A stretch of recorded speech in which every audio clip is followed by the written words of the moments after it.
처음 이 사건이 보도됐을 때 사람들은 이렇게 기억했습니다. 이모가 3살 조카를 폭행해 숨지게 한 잔혹한 사건.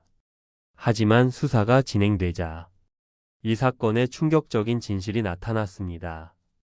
죽은 아이는 조카가 아니었고 가해자로 지목된 이모는 사실 피해자이자 가해자이자 보호자였습니다.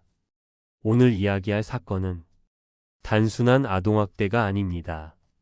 가족이라는 울타리 안에서 모든 범죄가 은폐됐던 극단적인 파괴의 기록입니다. 2016년 3월 김포의 한 대학병원 응급실. 의식을 잃은 3살 남자아이가 실려옵니다. 하지만 아이는 끝내 깨어나지 못합니다. 의료진은 곧바로 이상함을 느낍니다. 아이의 몸 곳곳에 남아있는 멍 자국, 단순 사고로 보기 어려운 흔적들이었습니다. 경찰에 신고가 들어갔고 아이와 함께 병원에 온 여성 A씨는 현장에서 긴급 체포됩니다. 이모가 조카를 죽였다. 당시 호적상 A씨는 아이의 이모로 등록돼 있었습니다. 경찰 역시 처음에는 이모가 조카를 발로 차 사망에 이르게 했다는 전형적인 아동학대 사건으로 수사를 시작합니다. 하지만 이 사건은 이 단계에서 끝날 수 없었습니다. 조사 과정에서 가장 충격적인 사실이 드러나기 때문입니다. 드러난 진실 조카는 아들, 아이 아빠는 형부.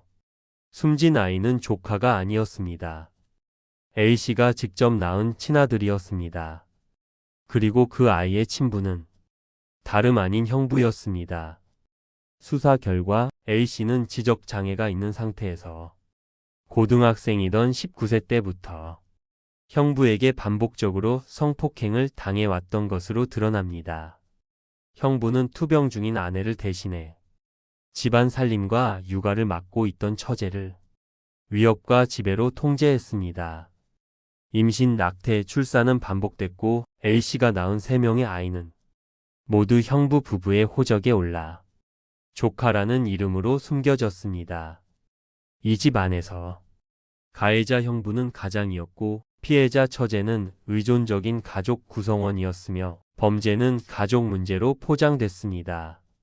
경제적 자립이 불가능했던 A씨는 이 집에서 벗어날 수 없었습니다. 5명의 아이를 혼자 돌보며 자신을 파괴한 가해자의 아이들을 매일 마주해야 했습니다. 아이들이 커갈수록 형부를 닮아가는 모습은 A씨에게 지속적인 정신적 고통이 됐고 분노와 공포는 출구 없이 쌓여갑니다. 사건 당일 아이의 반항적인 행동은 도화선에 불과했습니다. 수년간 누적된 공포와 분노, 억압된 감정이 한순간에 터졌고 폭행은 멈출 수 없는 결과로 이어집니다.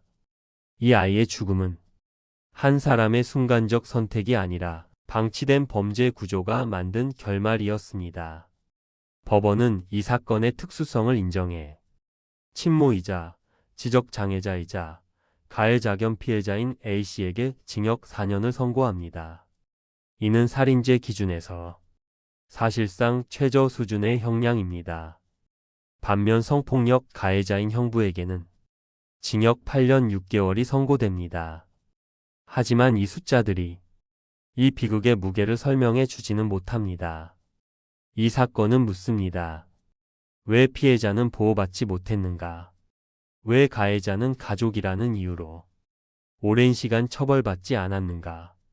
그리고 우리는 이런 범죄를 언제까지 집안일로 넘길 것인가?